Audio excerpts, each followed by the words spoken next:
what you see in front of you is a disassembled Atari Star Wars Yoke from Arcade1Up. I figured you might learn more about this from a reassembly video than from a disassembly video. So I'm just going to start and kind of work our way from the bottom up. This is the bottom piece of the yoke. This would be the bottom part where the X-axis potentiometer sits. So this would be the part you would actually see on the underside of the control deck. This would be an interior part, and this is the twisting action and the bumpers that you might be able to see here that help limit the movement. So this piece just, I say just, this piece comes out, straight out, has an arrow on it to indicate which way is up for this piece. I'll make sure you guys can actually see that. I mean, it's an arrow, not very exciting, but still. Anyway, there's a notch taken out there, which helps to line it up with the little key inside of here. I hope you can make it out there, but it's right down in this section here. Okay. There's a bearing that sits and gets sandwiched between the plates. It's pretty much, sorry about that, a little bit of hair there. Pretty much the same on both sides. So it's, you know, dealer's choice, just put it in however. Previously I've made a little mark on each half of this, or each one of these pieces, to make sure I get the side lined up with where it came off from. So I've got a mark there and a mark here. So that tells me I need to line it up like so. Okay. There's also an arrow here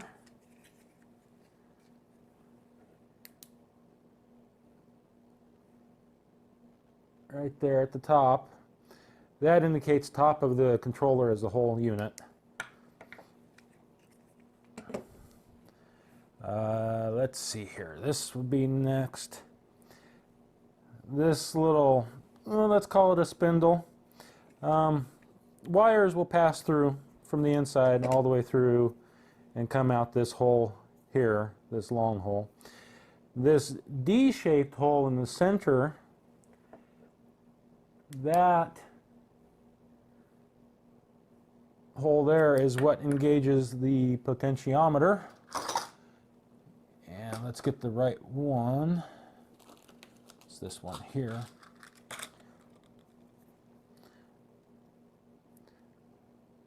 This is a potentiometer with the flatted or D-shaped shaft. And that just will slot in there, and the turning of this spindle is what provides the turn of the shaft. There's no gear reduction involved with the X-axis like there is with the Y-axis. So yeah, it's just kind of a one-to-one turn thing for that. This is a 5K. Don't know if you can make that out. Don't know if this helps any. Probably not. It is a 5K B. B, I think, denotes that it's a linear action, whereas it's not an audio potentiometer, which ramps up really quick for audio increase. This is just a linear one. And its full turn is from there all the way around to there. I believe that's a 300-degree turn. Next is to actually talk about what kind of gave me a lot of problems, the spring for this shaft.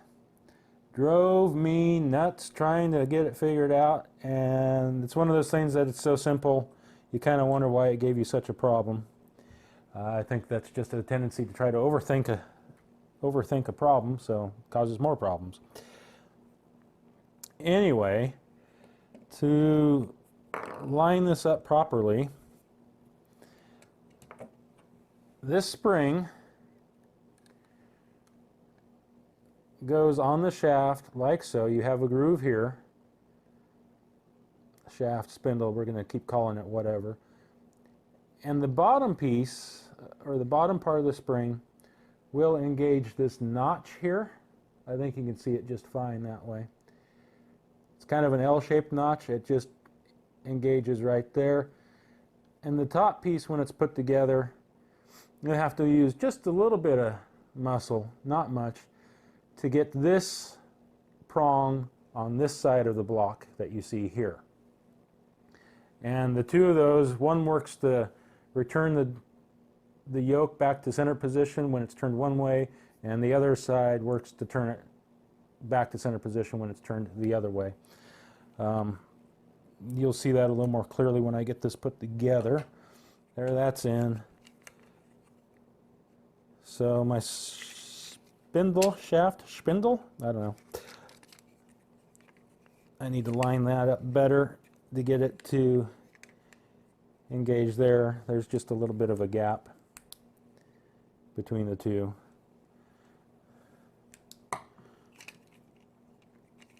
So I think I'll do that without the spring, just because it gives me something more to hang on to and line things up with.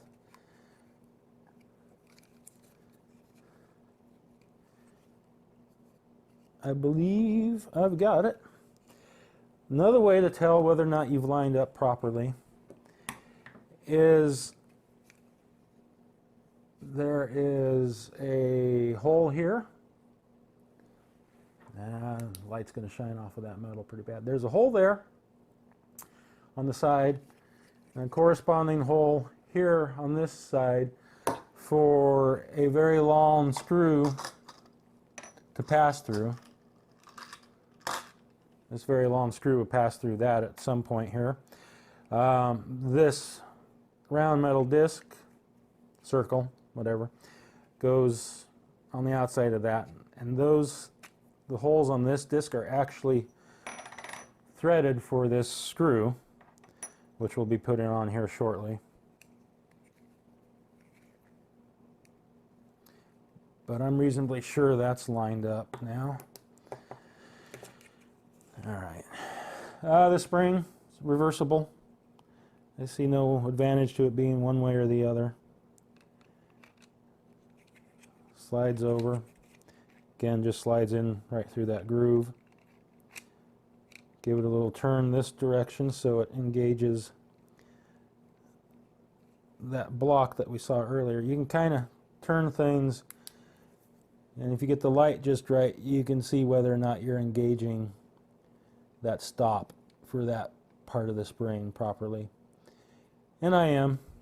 And it will move around some because the tension doesn't come into play until we get that on that side. But before we do that, I'm going to go ahead and do this. I'm just going to put the two screws in there before I put the cross piece through. You'll see why I'm doing it this way here in a little bit. I've got a bunch of parts dishes. I just got to remember which has which. This is it. A lot of the screws are the same, so there's only a few for different parts that are really different than the others. So I'm not too worried about getting them mixed up. So we'll screw that down. We aren't going to tighten it all the way, though, because this provides compression of the two pieces together. So the tighter you screw them down, the less freely this action is, the less free this action is. Just to demonstrate that, I will tighten this down quite a bit more. You do want to have it so that the screw heads are flat on this piece here, but you don't want to really crank down on it.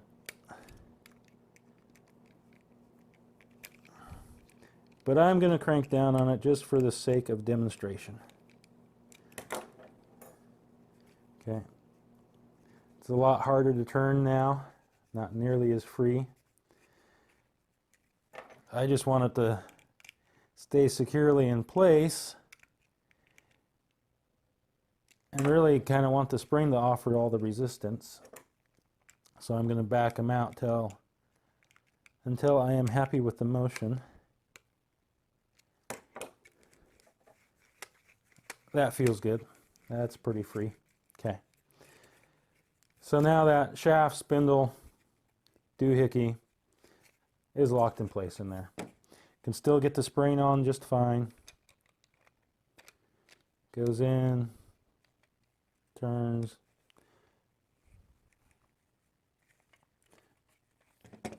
Does all that it should do. This is the cap that goes over the spring. It also has an arrow on it. Let's see. Yeah, I think you can see that there. What direction that arrow is supposed to point? Well, it follows the other arrow that's already on this piece, and they line up.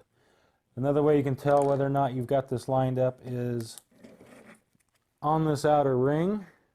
There is, and you can just make it out, a notch right here. And on this piece there is a key block right there. I think you can see it.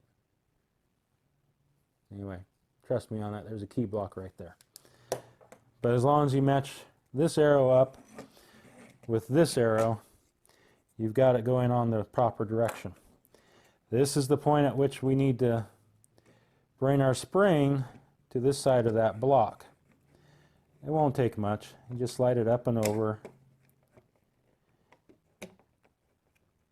Hold both sides. Get that set. Push this side back down. It'll hold position. Slide this cover on with the arrow in the proper orientation with this arrow. It nests on there quite nicely.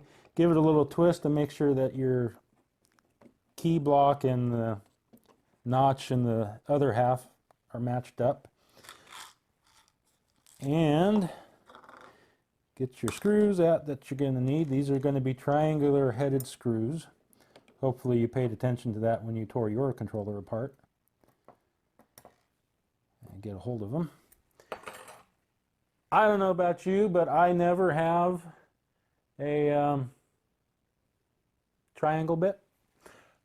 So I'm sure you may have already discovered that if you use a flat-headed screwdriver of just the right width, it will grab those bits or that triangle part just fine, and you can put your screw in no problem. All right, we put all 4 of those triangle bit screws in. We've made them snug. We haven't cranked down on them. I mean, it's a metal screw into a plastic thread, so you never really want to crank down on that sort of stuff. And you can see that we turn this way, let go, it snaps back into center. Turn this way, let go, snaps back into center. So we've done that properly. I believe next thing I'm going to do is I'm going to pass the wiring harness through. Each of these go to that, and these are for your thumb buttons and triggers. And they pass through the middle and come out this spot here. There is also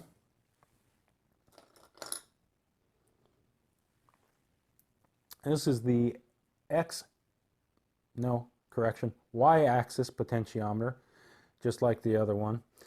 It has a wire that needs to pass through here as well. It's a little larger than the others on this end, so I'm going to pass it through first. I may or may not be able to just feed it through without having to get any tweezers. Let's see if I can get things to cooperate. Twist, almost there. See it peeking through. There we go. All right. Happy about that. So now we'll do the same with each of these. Just passing them through.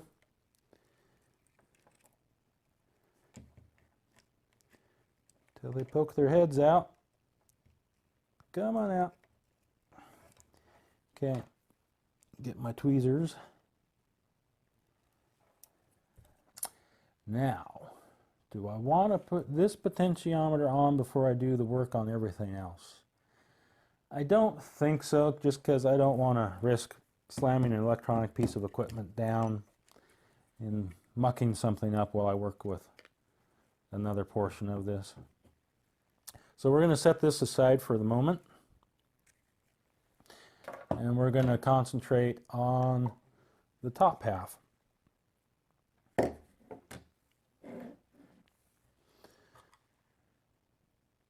Oh, nope. Backtracking. Backtracking. We're going to put this thread through. That's what we're going to do. That is the next logical thing to do. So it comes through on this side. Line the holes with it up with the holes in the plastic. As you drive that screw through, hold these wires off to one side. Okay, then you put the nut on. All right, now we're setting that aside and we're going to look at the top. This is a 60-tooth gear on here. You see it's screwed on, secured to the shaft. There's two gears, or two teeth, I should say, that are white. On the outside of the gear, it's raised up. Everything else is smooth till you get to that point. It's a little symbol that lines up with those two white lines on the teeth. And that tells you that the gear that's on the potentiometer for the x-axis, once it's in place, that white tooth, I think you can see it, with light, or with light and without. So white tooth there, and it's got embossed, it's raised up right there also. That goes in between the two teeth on here. This is a 14-tooth gear, 60-tooth gear. This is also a D-shaped hole, so it can only go on the shaft of the potentiometer one way. Spring here, I'm not going to undo anything with that spring, but just so you see there's a slot here that catches on, and a slot here that this end catches on. That's the tension, I believe. Yeah, that's really all there is to tell it. These are the bushing here and the bushing here that engage the slots on this top piece, the rest of those slots. All the wiring comes at the end. This board, all the triggers come to this board, and then this wiring harness, this end, will plug into that board. One thing to keep in mind, I don't know if it was just this one or if they're all done this way, but the color pattern, the color code from the handle through to the harness is not matched up. So just because you have blue and black here, it does not mean that it will be the blue and black wire here. In fact, I know it's not. I've already tested this out. I believe I'm going to start putting this together now. The switches just appear to be mechanical keyboard switches. These are non-tactile, so you don't feel the point at which it activates. It's just you can bottom it out. And they're obviously non-clicky. This is as much noise as you can get out of them. They're non-clicky. And they're just soldered into a little tiny circuit board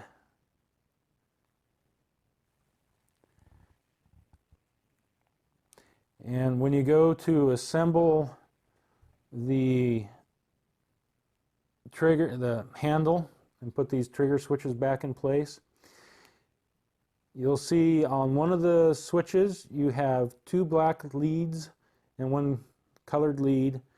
On the other switch you have 1 colored lead and 1 black lead. The one with the 1 black lead is your thumb button. It goes in the foremost part of the handle. You'll see that in a little bit. And this one with the 2 black leads, that is your trigger button. The handle itself, again, the other handle is just like this. Has a weighted block. It just sits in there. It's not glued in place or anything, but once everything's closed up, it stays in place. Just a weighted block. It has, this is the outer half of the handle. It has this little point where the spring for the trigger will catch.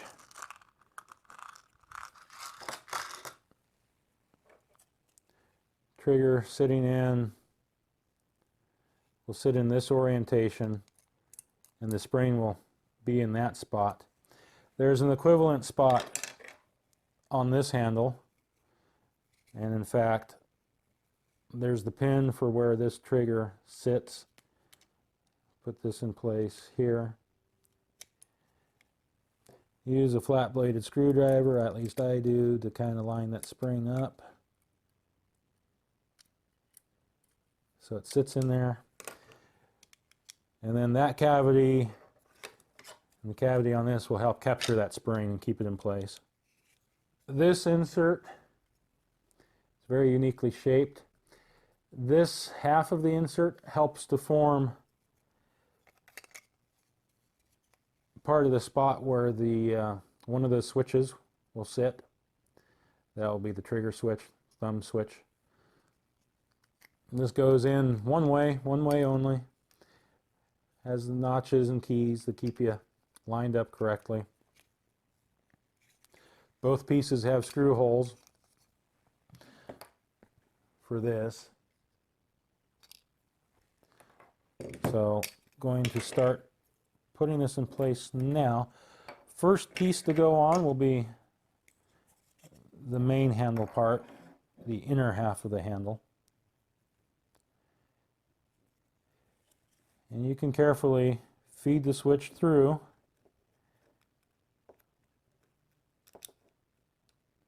You may have to just depress the button a little bit to pass it through.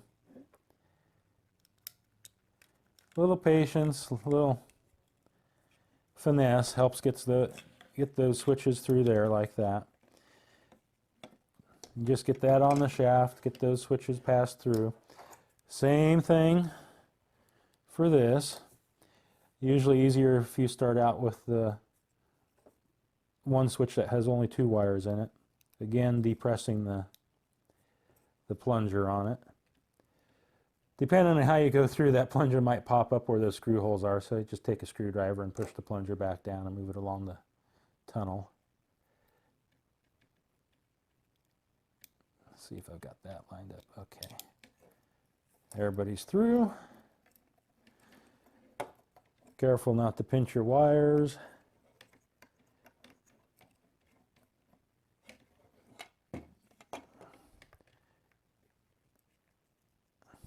And somebody will line up here shortly. Any moment now. Yep, okay. So yeah, this slot groove on the tube, there is a key block in here to help line this up, so that would probably make things go easier if you line that up. So now that won't rotate. That helps you line the handle up properly. Like I said, there's only one way for it to go. Get them to act as one piece. Slide them down until you see the screw holes. And put the screws in once you pull them out of whatever tray you've stashed them in. They're larger screws. They're about the largest screws on this controller. Okay. That is now on there. in the proper orientation even.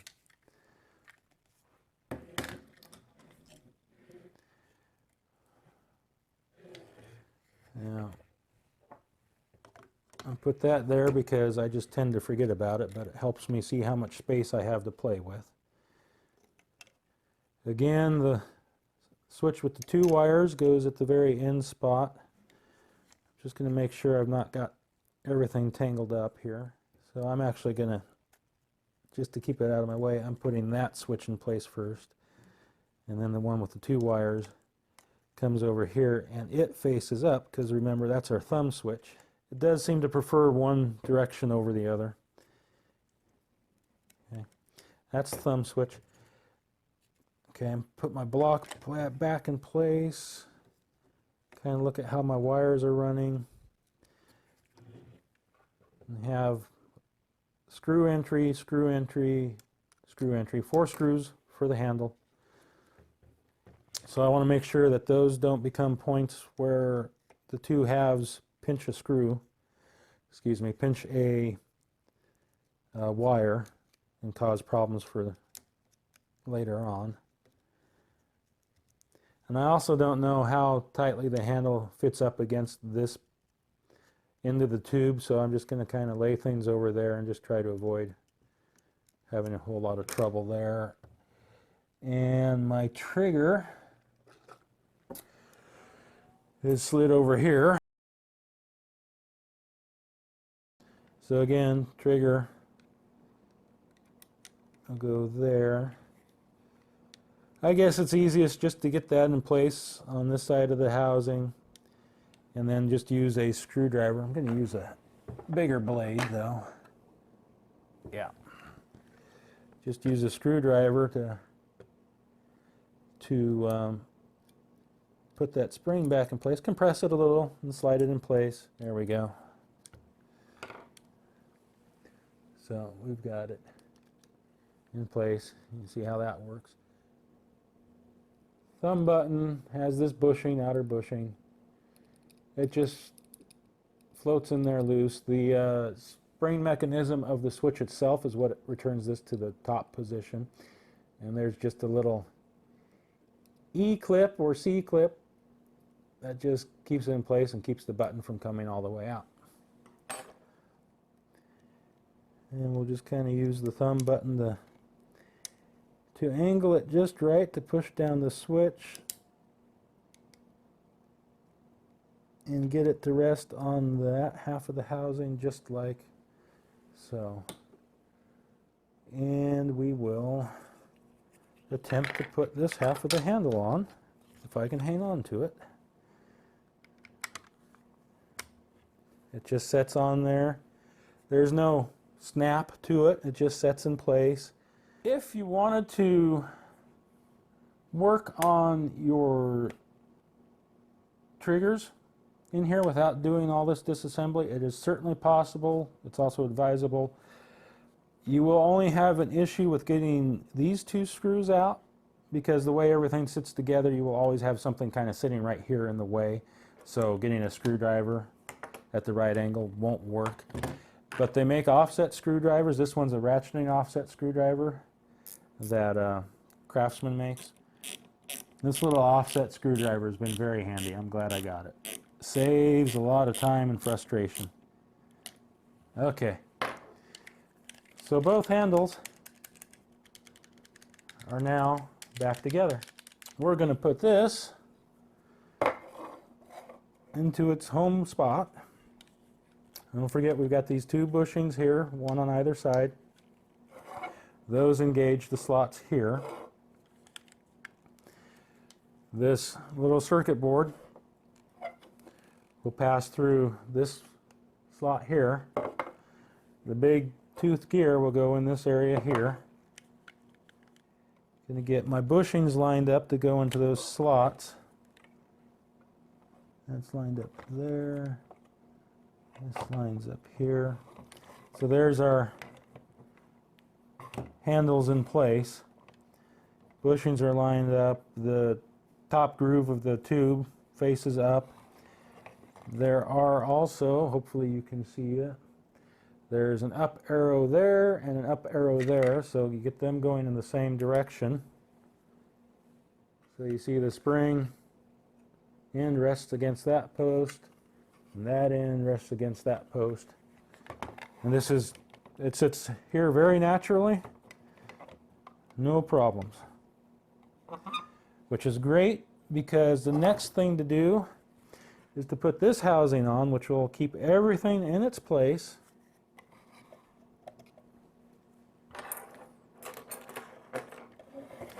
Okay, feeling good about where we are. This is all together. Nothing's going to just spring out and pop loose and blow up in my face. At least it shouldn't. We are going to work on the innards of this piece. This is what it looks like. So we've just got to fasten this down into its home position, and then the y-axis potentiometer will go into this spot over here and engage those gears, or the teeth of that gear. So the potentiometer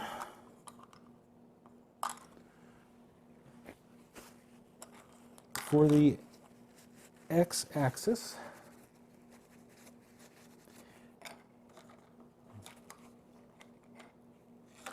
it's put in this housing.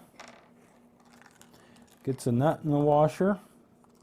Come on, washer. There we go. Remember, our potentiometer is attached to this wiring harness, which is coming through the bottom half of the controller. The flatted shaft can only go into the gear or spur, whatever you want to call it, one way. I appreciate them doing that. It makes life easier. However, what would make life easier would be to actually get this in place properly before putting that gear on. Both potentiometers have this little spur, let's call it a spur, sticking out, and the little housings that they fit into have a little keyhole for that spur to help you line things up just right so things don't turn the wrong way. And you can put the washer on and put the nut on. We'll put the gear in place just like so. I believe all the way down on the shaft. It looks lined up correctly. So that is center position. And you can look at your main gear and you can see that things are in center position there. They actually, the two white teeth, if you can see this post up here, those two white teeth are right on either side of that post. So our white gear, our white tooth on this gear, if we make sure we have it oriented with that post as we go in, we have a good chance of getting things lined up the right way the first time. And then when you've got them there, because you've got the bracket that will fit on top of the screw posts and actually seat in there, you can put things in place and have yourself a look. And because on both sets of gears they have that protruding mark on the outer edge, you can still see both those marks and you can see if they're lined up properly. Everybody's snug. Alright, we've got our gears and wires in place. Oh, plug in these wires. Again, let me remind you that just because the color combination of wire coming from the handles, the triggers and the handles, comes to this board and this plugs in, doesn't mean that same color combination carries through. Okay, so that's everything inside that gets connected up. This, I'm going to pull these wires through.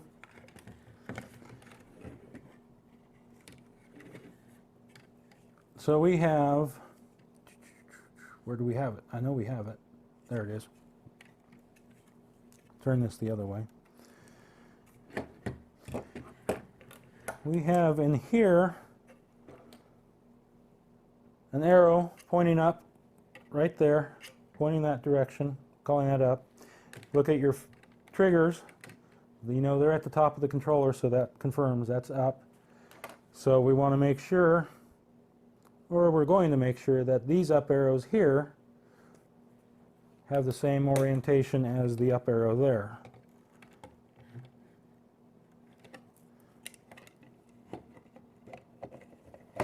Okay, it just comes together. When you see those screw posts will engage in those screw standoffs there. Seats nicely. You can tell you've got it seated properly, really easy. You can tell whether or not you've pinched anything. We haven't in this case. Put that to grab.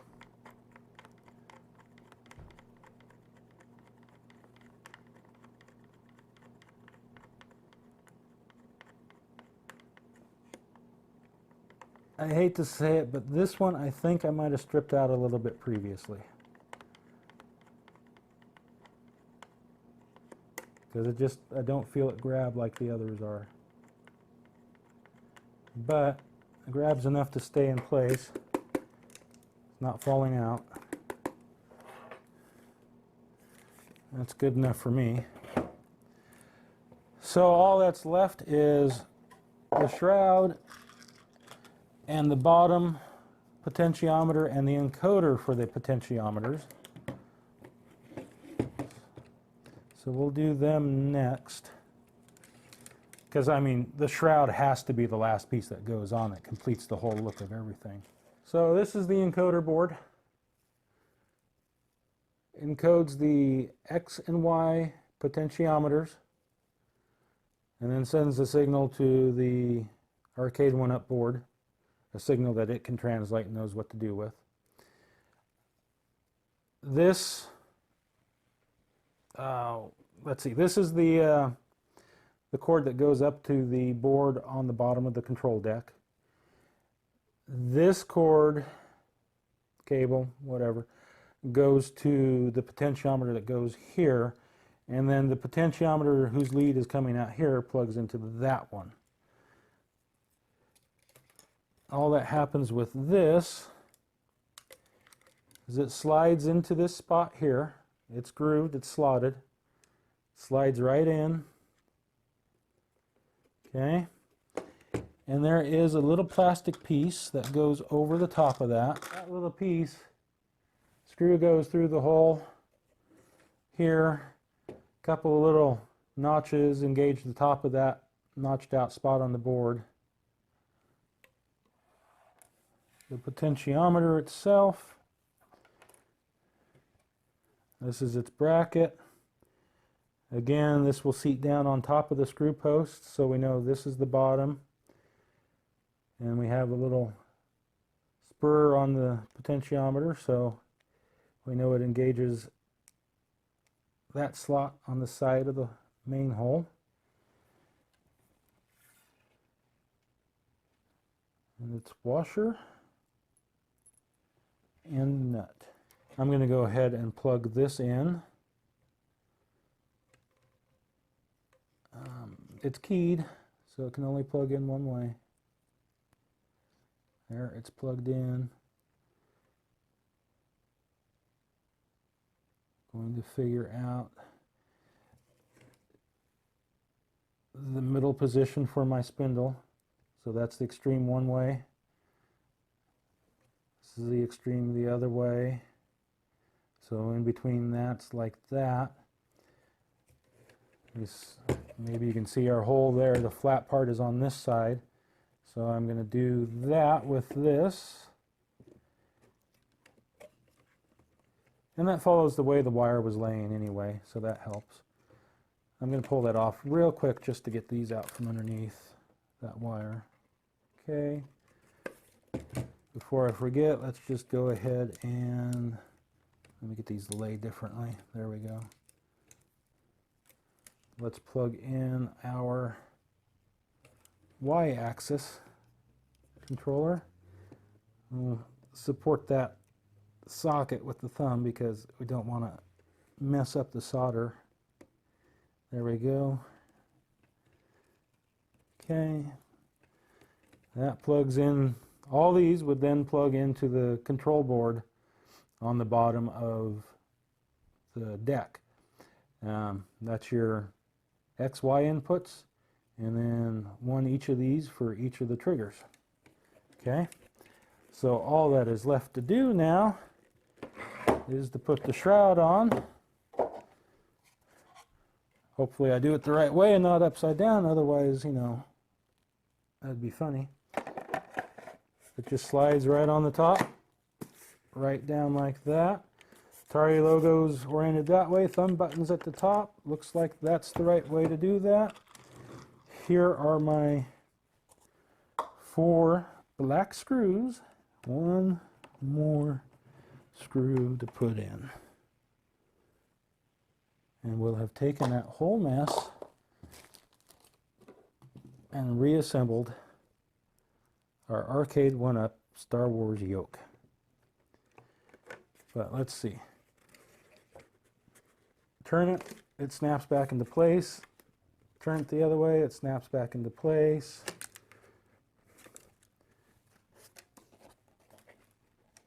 Those are sitting where they're supposed to. Snaps back, snaps back. Feels good, nothing's binding. Everything triggers. And there we've done it. That's the yoke.